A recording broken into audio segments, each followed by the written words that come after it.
أعوذ بالله من الشيطان الرجيم بسم الله الرحمن الرحیم۔ کردار سے دل آپ کی خدمت میں پھر سے حاضر خدمت ہے۔ آج شعر نمبر 326 سے لے کر 330 تک پڑھیں گے۔ شعر نمبر 326 سے لے کر 330 تک پڑھیں گے۔ لکھ غمام نو لکھ غمام نو گھیر عرب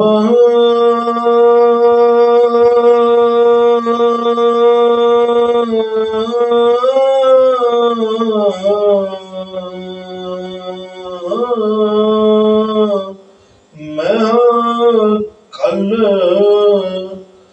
مکلا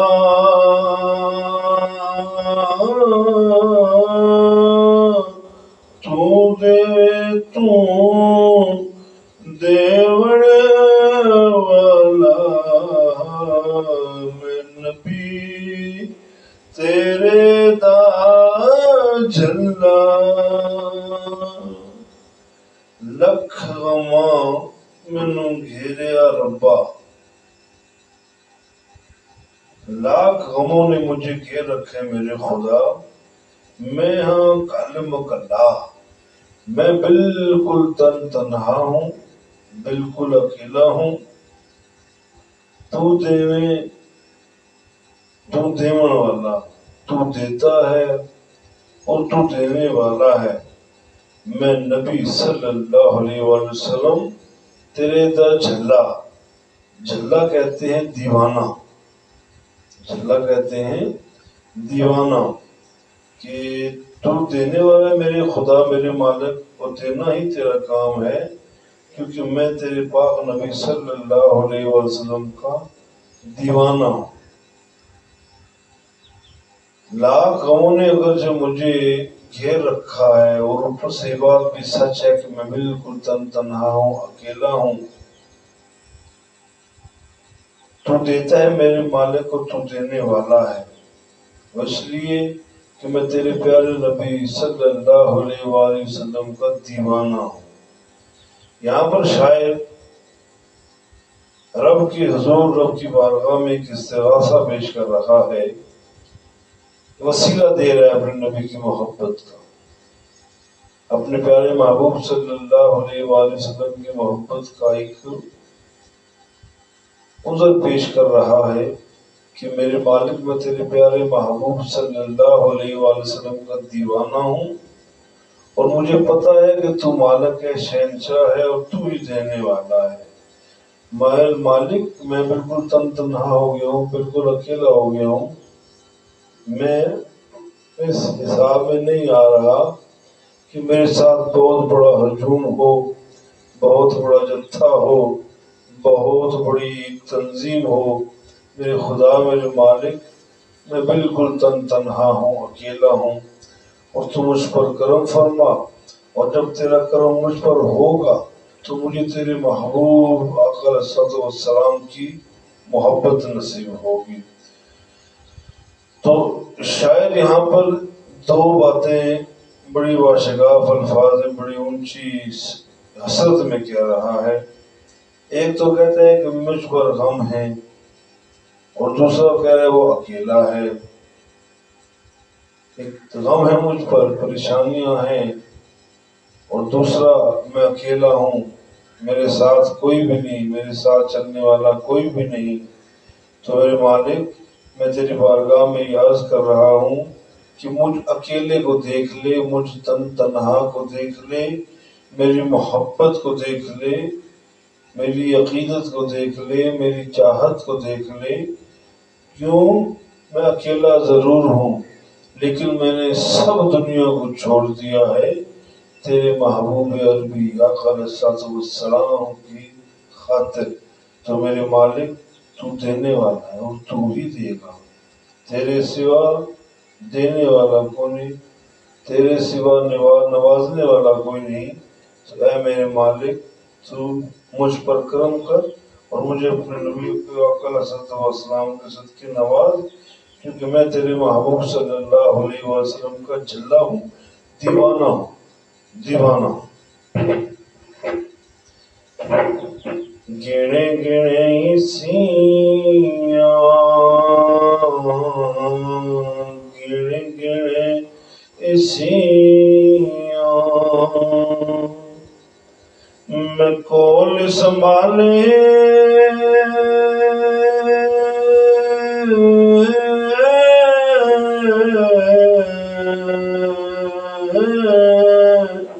کی دساں تینوں سب خبراں، دھرت تمہاری میں وچ گندڑا، سبحان کواں تد صبراں۔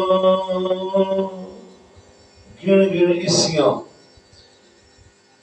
اسیاں کہتے ہیں گناہوں کو، گناہوں کو گن گن کر کول سنبھالا، سنبھالے میں نے اپنے پاس سنبھال کے رکھے ہوئے ہیں، کی دساں تینوں سب خبراں، کیا بتاؤں میرے مالک تجھے سب خبریں ہیں۔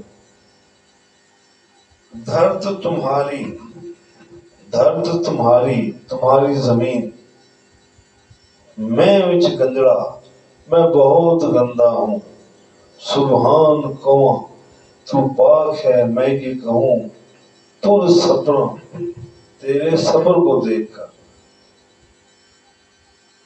گن گن کے میں نے اپنے گناہوں کو اپنے پاس رکھا ہوا ہے۔ کوئی بات نہیں بیٹا، تم تو صلاۃ والسلام علیہ گیا، سیدیا رسول اللہ علیہ اس کا بھی گیا، سیدیا اس کو لے لیجیے، آپ اس کو اپنے لیجیے، اوکے دو تو صلاۃ والسلام۔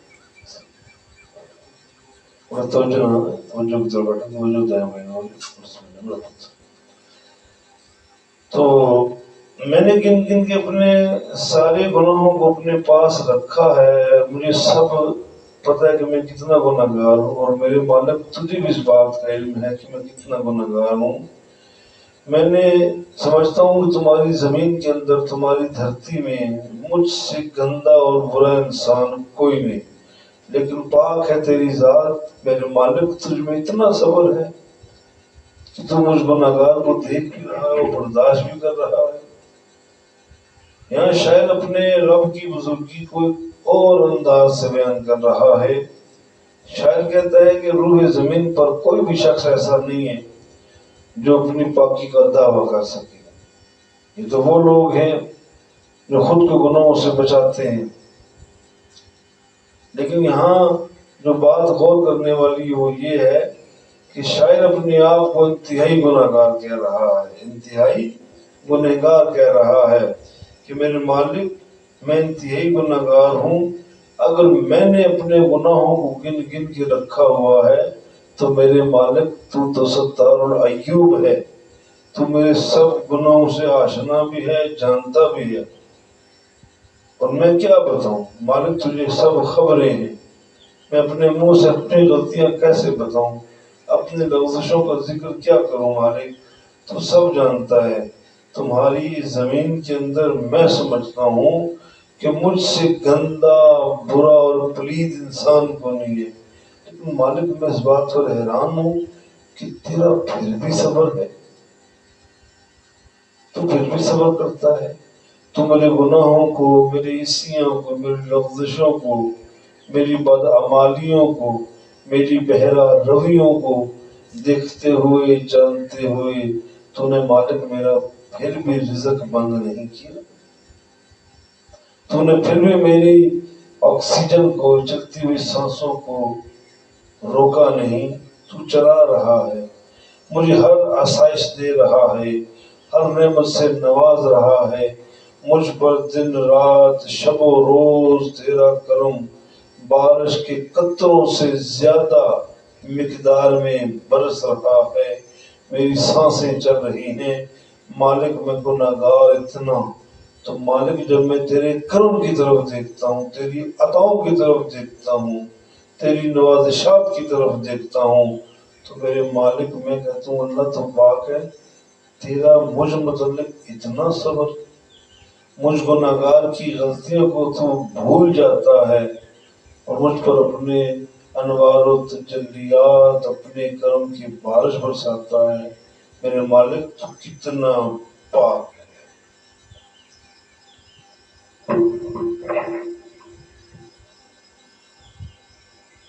اگلا شعر پڑھتے ہیں بیٹا، 328۔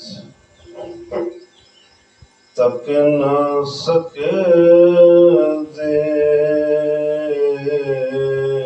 تک نہ سکے دے،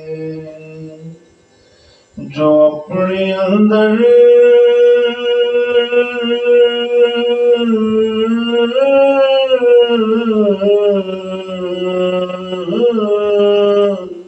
دیوڑے نظام فقیراں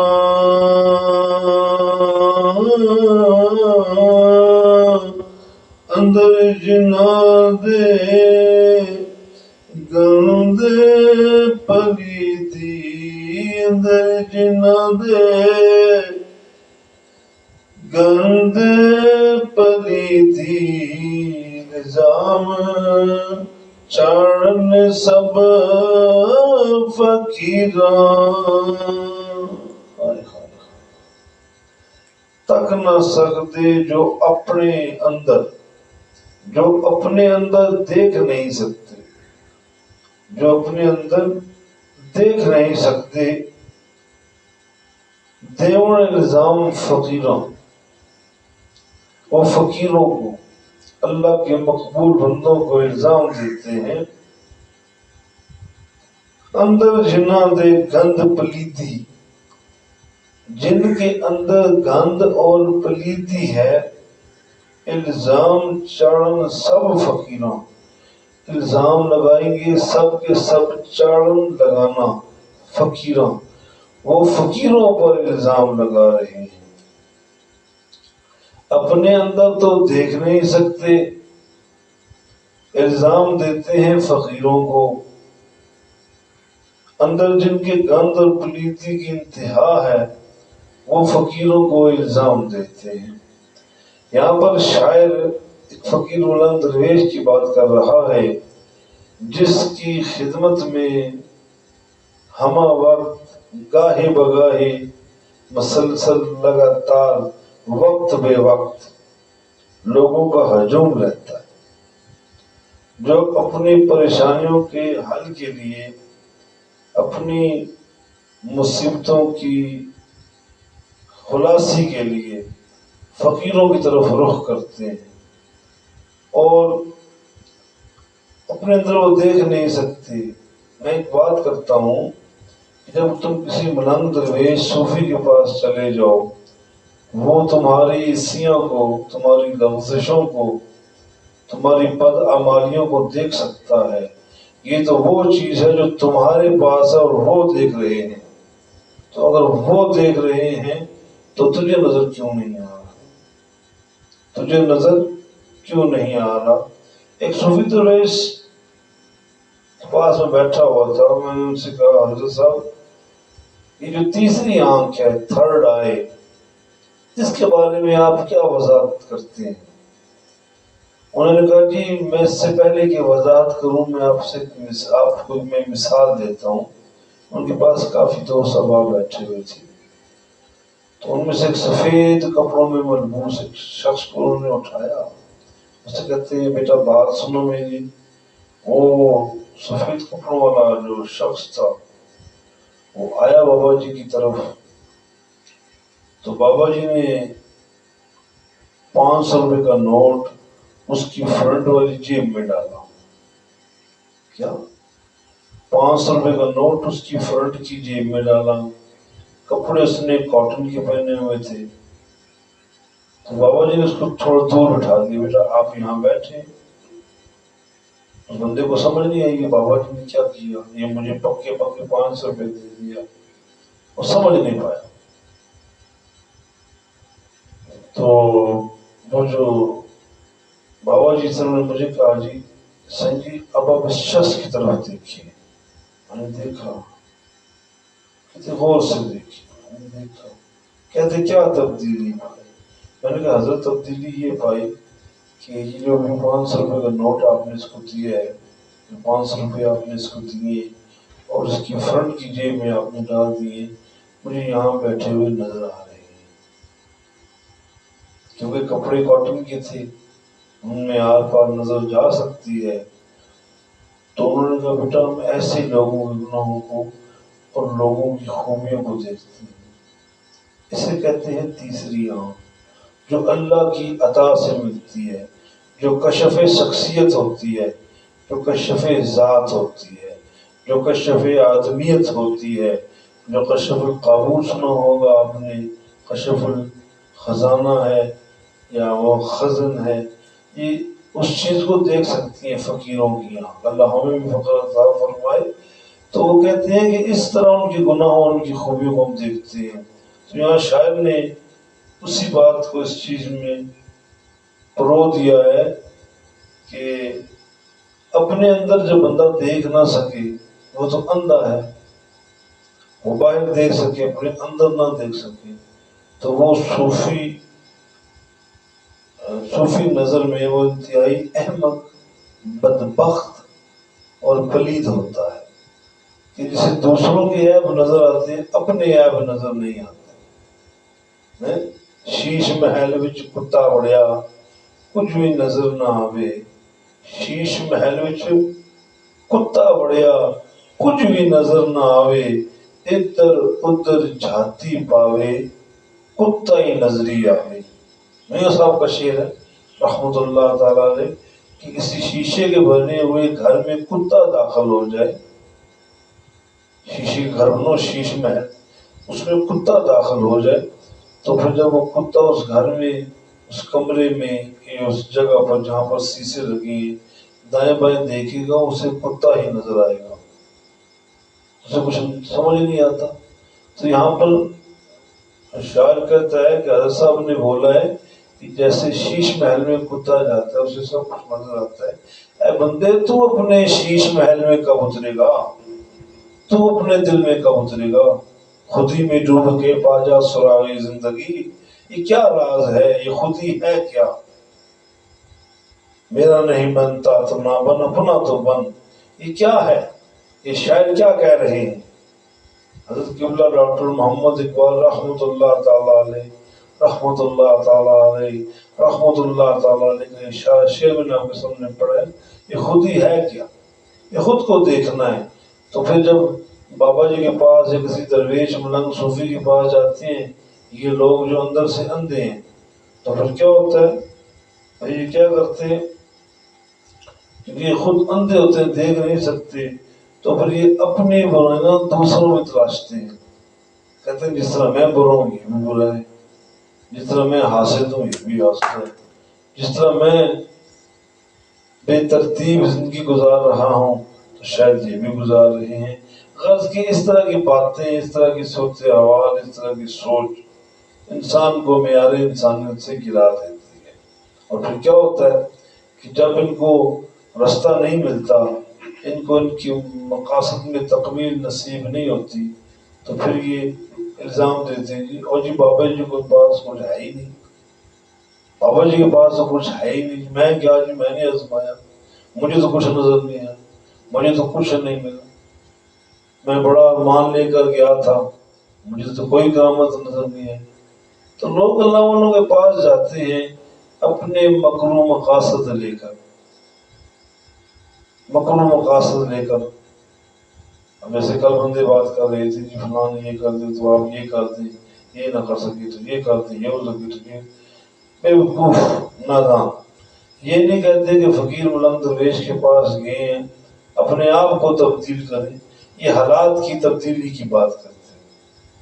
تو حالات بندے کے تعویذ سے بدلنے والے نہیں ہیں, جو اللہ کا حکم ہے, جو اللہ کی منشا اور مرضی ہے وہ ہر صورت پوری ہو کر رہتی ہے, اگرچہ اس کی شکل, کیفیات, حجت, حجاب مختلف نوعیت کے ہوں, لیکن حکم اللہ کا ہی پورا ہوتا ہے۔ پھر کیا ہوتا ہے، وہ کہتے ہیں اچھا تو بابا کو گیا سامنے سے کچھ نہیں ملے، یار تم لینے کا گئے تھے بابا کے پاس، پھر الزام دیتے انہوں نے مجھے دل سے تعویذ نہیں، انہوں نے مجھے دل سے تعویذ نہیں دیا، انہوں نے نظر کرم نہیں کی، اس طرح کی باتیں کرتے ہیں۔ تو شاعر کہتا ہے کہ ایسے لوگوں کو تھوڑی سی عقل ہونی چاہیے کہ وہ کیا کرتے ہیں، ان کو ایسا نہیں کرنا چاہیے۔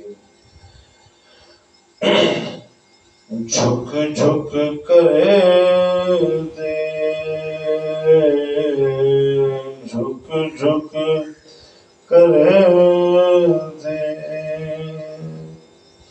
نین نظارے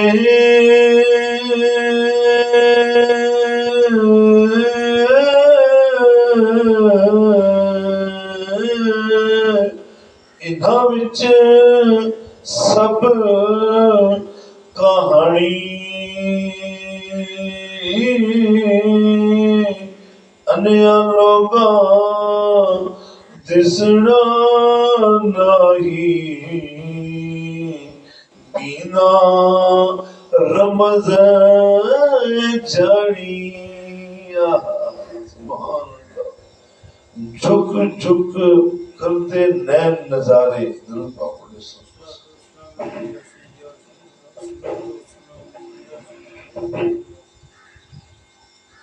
جی، جھک جھک کرتے نین نظارے، جھک جھک کر آنکھیں دیدار کرتی ہیں، آنکھیں نظارے کرتی ہیں، ان وچ سب کہانی، ان جھکی آنکھوں میں، ان نظاروں میں، ان جلووں میں ساری کہانی ہے، سارا راز کے اندر مقید ہے۔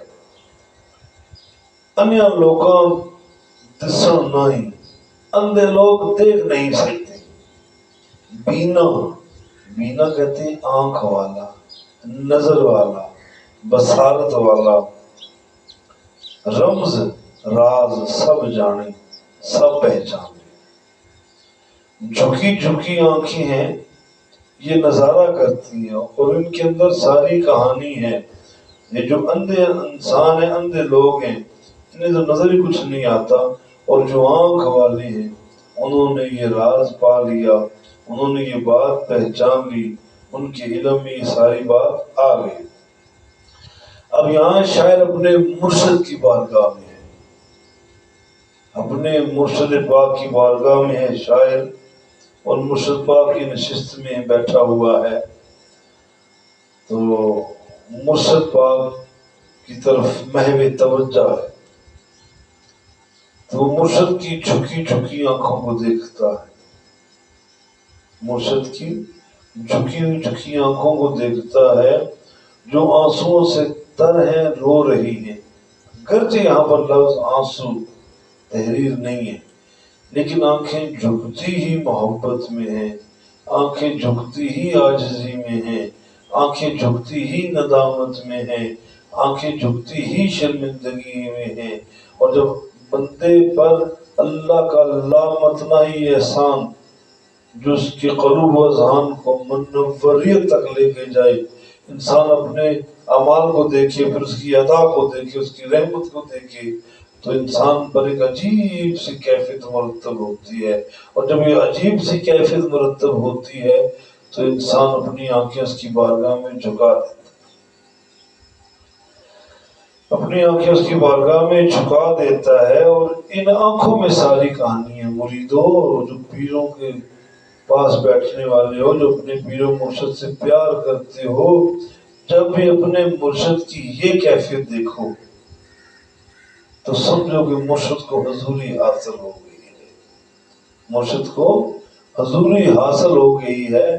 آپ کے مرشد پاک اس بارگاہ میں جا پہنچے ہیں جہاں پر جلووں کی اس قدر فراوانی ہے کہ مرشد کی آنکھیں رو رہی ہیں، اور وہ آنکھیں جھکی جھکی ہیں، لیکن جو آنکھ والے مرید ہیں مرشد کی اس کیفیت کو دیکھ کر ساری کہانی سمجھ جاتے ہیں کہ راز کیا ہے، مرشد رو کیوں رہے ہیں، مرشد پر ایسی کیفیت کیوں مرتب ہوئی ہے۔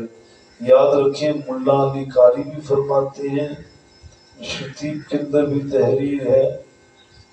علامہ مولانا بغوی بھی فرماتے ہیں اور دیگر علماء کرام اور محققین فرماتے ہیں کہ جب کسی نشست میں بیٹھے بیٹھے، بولے سبحان اللہ، دیکھیں میں آپ کو اللہ کا ایک کرم بتا رہا ہوں، رسول پاک صلی اللہ علیہ وسلم کی عطا بتا رہا ہوں، جب کسی نشست میں بیٹھے بیٹھے، ہائے ہائے ہائے، وہ سبحان اللہ، بیٹھے بیٹھے ایسی کیفیت مرتب ہو جائے، یا تو وجد کی شکل میں ظاہر ہو،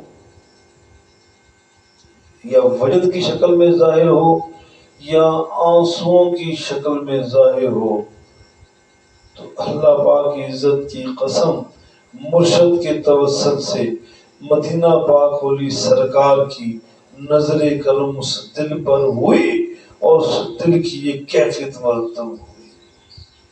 یہ آپ جیتا جاگتا فیض دیکھ لیجیے، دل میں ہے تصور یار، ذرا گردن جھکائی اور دیکھ لی۔ تصور قائم کرو اپنے دل میں، اپنے دلوں میں تصور قائم کرو۔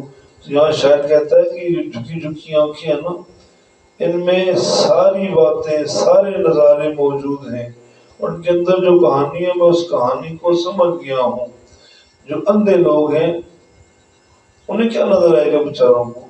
کھڑی شریف کی سرزمین تھی، ہائے ہائے ہائے، کھڑی شریف کی سرزمین تھی، محفل جاری تھی، میں بندہ ناچیز بھی اس نشست میں موجود تھا، ایک شخص وہاں پر ایسا تھا جسے حضوری حاصل تھی، اور ایک ایسا تھا جو نادان اٹکل بنا رہا تھا، اٹکل سیکھ رہا تھا، جسے شعور نہیں تھا کہ محبت کیا شے ہے۔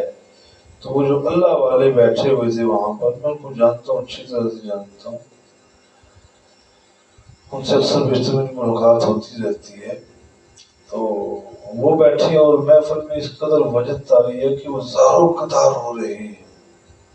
تو وہ جو نادان تھا نا سائیں جی، وہ بھی ادھر سے پتہ نہیں کہاں سے یہاں ٹپکا، تو اس نے جب دیکھا کہ جی ایک پر تو کیفیت آ رہی ہے جو حق تھی، جذب کی کیفیت آ رہی تھی، تو اس بندے نے اپنے پاس سے ایک ایکسٹرا آرڈینری، ایک اضافی طور پر اپنے اوپر ایک کیفیت کو خود مرتب کیا، اگرچہ اس میں یہ کیفیت نہیں تھی۔ کیا اس میں یہ کیفیت نہیں تھی؟ اس نے کہا کہ یہ جو اللہ والے یہاں محفل میں تشریف فرما ہیں، ان پر یہ کیفیت ظاہر ہے، تو وہ بھی اپنے آپ کو بڑی توپ چیز سمجھتا تھا۔ انہوں نے کہا جی کہ اگر ان کی یہ کیفیت ہے تو اگر میری کوئی کیفیت گرچہ مصنوعی، فطری نہیں، مصنوعی ہوتا ہے، فطری ہوتا ہے مصنوعی، یہ ان پر تو فطری کیفیت آ رہی ہے، تو میں بھی اپنے اوپر ایک مصنوعی خول چڑھا لوں کہ جس طرح لوگ ان سے متاثر ہو رہے ہیں مجھ سے بھی متاثر ہوں۔ اس بندے نے آنکھیں بند کر دی، کہا سبحان اللہ سبحان اللہ، کیا جلوہ ہے، کیا نظارہ ہے۔ اونچا اونچا بولنے لگا، تو جو محو تصور میں تھے، جو محو جلوہ تھے، جو حضرت صاحب وہاں بیٹھے ہوئے تھے، اس بندے کے شور سے ان کی آنکھ کھل گئی اور ان کا چہرہ متغیر ہو گیا۔ اب یہ جو ڈھکوسلا کر رہا تھا، تو اس نے ایسے اشارہ کر دیا سب کو، ایسے اشارہ کر دیا سب کو،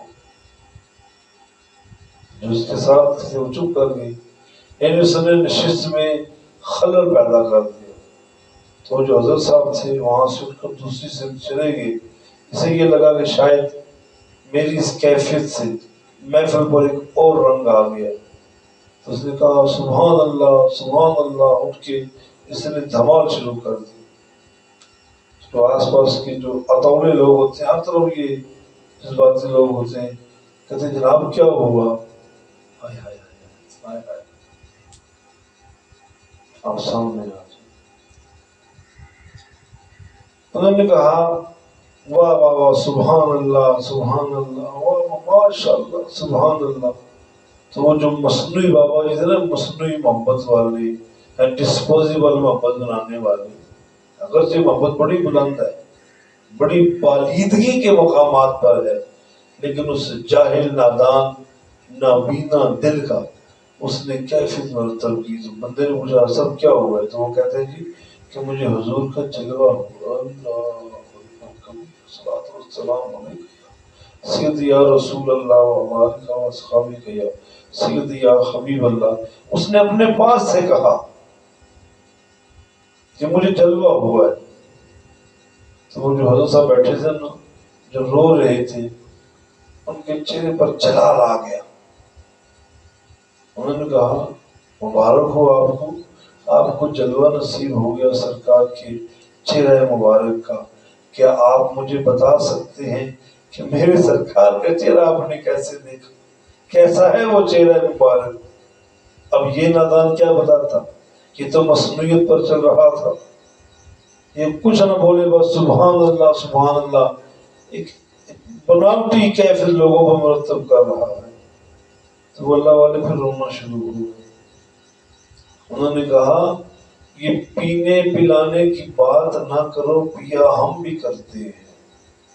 شاعر نے ان کی اس کیفیت کو شعر کی شکل دی۔ یہ پینے پلانے کی بات نہ کرو، پیا ہم بھی کرتے ہیں، جتنی پی کے تم بہک جاتے ہو اتنی ہم جام میں چھوڑ دیتے ہیں۔ بابا جی پر عجیب ہے، بابا دھاڑے مار کے رونا شروع۔ کہتا ہوں شخص بتا سرکار کا جلوہ اگر تو نے کیا ہے تو مجھے سرکار کے چہرہ مبارک کے بارے میں بتا کہ میرے قریب کا چہرہ مبارک کیسے ہے۔ اب وہ کیا بتاتا؟ تو بابا جی کہتے ہیں ذرا میرے سرکار کے، اللہ تجھے اپنے کرم کے صدقے میرے سرکار کے بھاؤں مبارک دکھا دے۔ یہ جو آنکھوں ماتھے پہ جو بال تھے انہیں بھویں کہتے ہیں، تو یہ دکھا دے تو دیکھے کہ میرے آقا علیہ السلام کی جو دونوں بھویں ہیں وہ آپس میں ملی ہوئی ہیں، درمیان میں فرق نہیں ہے۔ تو بابا جی بات کہہ کر بے ہوش ہو گئے۔ کافی دیر بعد ان کو ہوش آیا، دوبارہ بابا جی اس نشست میں آ کر وہاں بیٹھے کہ جن کو جلوہ حاصل ہے وہ تو بولتے نہیں، سمندر پی کے بیٹھے ہوئے ہیں، اور یہ جو بناوٹی لوگ ہیں جنہوں نے ٹھیکہ لے رکھا ہے لوگوں کو متاثر کرنے کا، جھوٹ فریب اپنے ساتھ کر رہے ہیں اور لوگوں کو رستے کی طرف لے کے آ رہے ہیں۔ تو یہ بابا کے اچھے ہوئے نا۔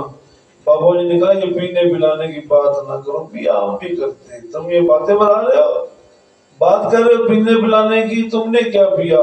پیا تو ہم نے ہے۔ تو یہ لوگ دلوں کے آنکھ، ان کی دلوں کی آنکھ ہے، اور یہ جو اپنا ڈھکوسلا بنا رہے ہیں یہ دلوں کے اندھے ہیں۔ تو شاعر نے اسی طرح اشارہ کیا کہ اللہ ان اندھوں سے بچائے۔ تو ہم جب بھی اپنے مرشد کی بارگاہ میں جاتے ہیں ان کی جھکی جھکی آنکھیں جب دیکھتے ہیں ہم سمجھ جاتے ہیں کہ حضوری میں پہنچ گئے۔ ہمارے مرشد پاک اپنے لجپال کریم مرشد کامل پیر کامل حضرت محمد صلی اللہ علیہ وسلم کی بارگاہ کریم کے اندر جا پہنچے، اور ہم ان کی جھکی جھکی آنکھوں سے اندازہ لگا لیتے ہیں۔ اور جو نابینا لوگ ہیں انہوں نے کیا دیکھنا ہے؟ یہ آنکھ والے ہیں جو راز سمجھ جاتے ہیں، جن کو یہ رمز سمجھ آ جاتی ہے۔ آج کی کلاس کا آخری شعر نمبر 330۔ پیلیاں پتھراں پیلیاں پتھراں یارو ڈھیڑا لازم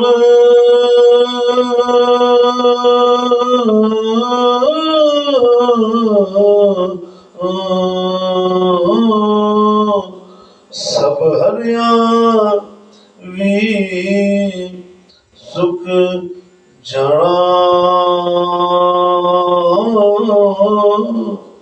نال محبت جڑا آیا گودی اور سب ساواں کا جانا۔ پیلیاں پتھروں یارو ڈھینا لازم، پیلے پتوں نے میرے دوست میرے محترم لازمی گرنا ہے۔ پیلے پتے درختوں والے جب یہ پیلے پڑ جائیں گے انہوں نے گرنا ہی گرنا ہے، اور سب ہریاں بھی سوکھ جانا، اور یہ جو ہرے پتے ہیں نا سبز رنگ کے، انہوں نے بھی سوکھ جانا ہے، انہوں نے بھی سوکھ کر پیلا ہو جانا ہے، اور پھر انہوں نے بھی گرنا ہے، انہوں نے بھی گر جانا ہے۔ نال محبت جڑا آیا گودی، یہاں محبت سے جو گود میں آیا، اولاد، محبت سے جو گود میں آ گیا، یا جو بندے محبت سے اپنے ماں باپ کی گود میں چلے گئے، پیدا ہوئے، یارو سب مک جانا، ان چلتی سانسوں نے ختم ہو جانا ہے، ان چلتی سانسوں نے ختم ہو جانا ہے۔ پیلے پتے جو ہیں یہ تو گرتے ہی گرتے ہیں، تو دوستوں یہ جو ہرے ہیں یہ بھی پیلے ہو کر گر جائیں گے، اور جو محبت سے گود میں آیا اولاد بن کر، جب اس کے سانس ختم ہو جائیں گے تو اس کی زندگی بھی ختم ہو جائے گی، مک جائے گی، مک جانا، ختم ہو جانا۔ یہاں شاعر شعر کے اندر انسان کی پوری زندگی کا خلاصہ بیان کرنے کی کوشش کر رہا ہے۔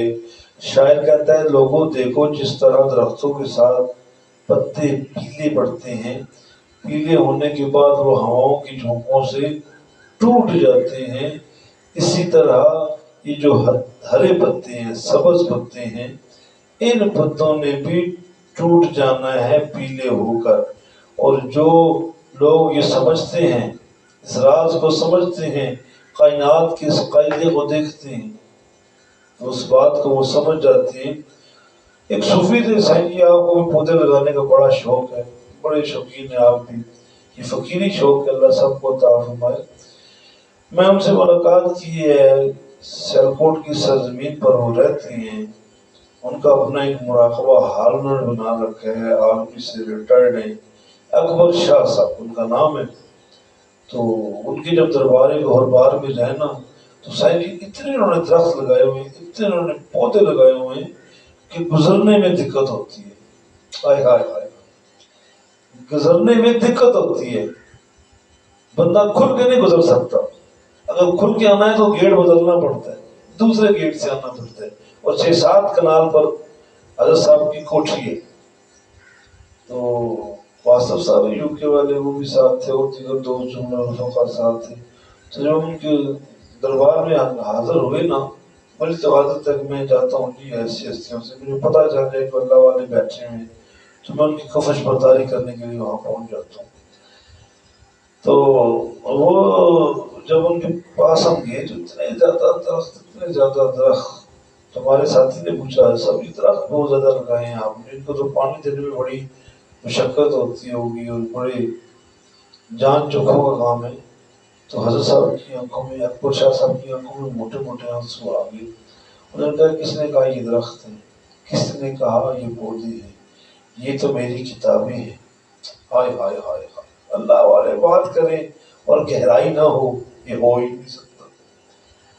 اچھا ہماری پہلی ملاقات تھی تو سب نے وضاحت فرمائی کہ جو درخت ہے یہ میری کتابیں ہیں، اس میں سدا بہار درخت بھی ہیں، موسمی درخت بھی ہیں۔ تو سب یہ کتابیں آپ نے فرمایا یہ کیسے کتابیں ہیں؟ آپ فرماتے میں صبح سویرے فجر کی نماز کے بعد جیسے لو پھوٹتی ہے، روشنی ہوتی ہے، میں سفر کرتا ہوں اس جنگل کی، اس باغ کی، تو میں دیکھتا ہوں جو رات کو پتے پیلے پڑ گئے تھے وہ صبح نیچے ڈھیل پڑی ہوئی ہیں، اور پھر جو چھوٹی چھوٹی کونپلیں نکل رہی ہیں، کچھ عرصہ دیکھنے کے بعد میں دیکھتا ہوں یہ بھی پیلے ہو کر گر گئی۔ تو میں سمجھتا ہوں یہ انسان کی زندگی کا خلاصہ ہے۔ ہائے ہائے ہائے ہائے، اور یہ انسان کی زندگی کا خلاصہ ہے کہ انسان اسی طرح پہلے چھوٹی چھوٹی کونپل ہوتی ہے، پھر شکل نکلتی ہے پتے کی، پھر کچھ وقت پتا ہوا کی سختیوں کو برداشت کرتا ہے، پھر وقت آتا ہے کہ پیلا پڑ جاتا ہے۔ میں نے کہا حضرت صاحب سارے ہی پیلے گرتے ہیں؟ کہتے ہیں نہیں، سارے ہی پیلے ہو کر نہیں گرتے، کچھ سبز بھی گر جاتے ہیں، سبز بھی گر جاتے ہیں، کچھ کو اللہ بڑھاپے میں بلاتا ہے، کچھ کو جوانی میں بلا لیتا ہے، کچھ کو نیم جوانی میں بلا لیتا ہے، کچھ کو کس انداز سے بلا لیتا ہے۔ تو انسان اللہ کے حضور پیش ہو جاتا ہے۔ تو یہاں شاعر نے بھی ان کی اس بات سے متاثر ہو کر یہ شعر لکھا، اور یہ شعر سیالکوٹ کی سرزمین پر لکھا گیا، ساتھ حوالہ ریفرنس لکھا ہوتا ہے، کیفیت سیاق و سواق لکھا جاتا ہے، اور اس کتاب کے اندر الحمدللہ 2500 سے زیادہ اشعار ہیں، اور 14 سال کی یہ محنت کے بعد یہ چیز اب آپ کی خدمت میں پیش کی جا رہی ہے۔ اگرچہ اس پر مزید لکھا جا رہا ہے، اس پر مزید لکھا جا رہا ہے، تو میں آپ سے پہلے بھی عرض کر چکا ہوں کہ یہ سیف الملوکی سے حرفی ہے، جو قبلہ مرشد میاں محمد بخش رحمت اللہ تعالیٰ علیہ، رحمت اللہ تعالیٰ علیہ، رحمت اللہ تعالیٰ علیہ، میرے ظاہری باطنی مرشد پاک، یہ آپ کی عنایت سے، آپ کے حکم پر یہ باتیں عوام تک پہنچائی جا رہی ہیں۔ کرتاس دل، کرتاس دل یعنی کرتاس کاغذ ہے یہ، جس میں دل کی باتیں ہیں جو دل فقیر نے لکھی ہیں، یہ نام کتاب کا کرتاس دل رکھا گیا ہے۔ تو میں عرض کر رہا تھا کہ پھر پیلے پتوں نے گر جانا ہے، بندہ بوڑھا ہو کے مر جاتا ہے، لیکن جوانی میں بھی بندے دنیا سے چلے جاتے ہیں، اور جوانوں نے بھی بوڑھے ہو کے دنیا چھوڑنی ہے، اور جو محبت کے ساتھ ماں باپ کی گودی میں جو اولاد آتی ہے، جنہیں دیکھ دیکھ کے ماں باپ چون چون کے تھکتے نہیں، وہ اولاد دنیا میں اللہ کے حکم سے آتی ہے، روتی ہوئی آتی ہے اور رلاتی ہوئی جاتی ہے۔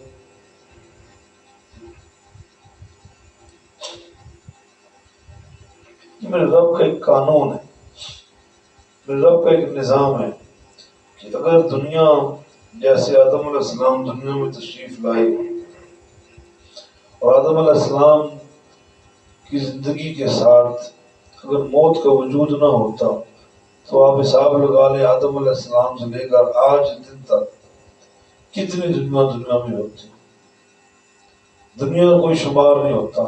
یہ اللہ کا ایک نظام ہے، اللہ کا ایک نظام ہے جس کے تحت پہلے چہرے جاتے ہیں، پھر نئے چہرے آ جاتے ہیں، ہو جاتے ہیں، پھر نئے چہرے آ جاتے ہیں۔ اللہ نے کائنات کا ایک نظام چلا رکھا ہے، اور یہ کب تک چلے گا یہ اللہ کی مرضی ہے۔ تو شاعر یہاں کہتا ہے کہ جو محبت سے ماں باپ کی گود میں آیا ہے، آخر کار اس کی سانسوں نے بھی ختم ہو جانا ہے، اس نے بھی دنیا کو چھوڑ دینا ہے، وہ بھی اس دنیا کو خیر آباد کیے گا۔ کسی شاعر کا بڑا پیارا شعر ہے،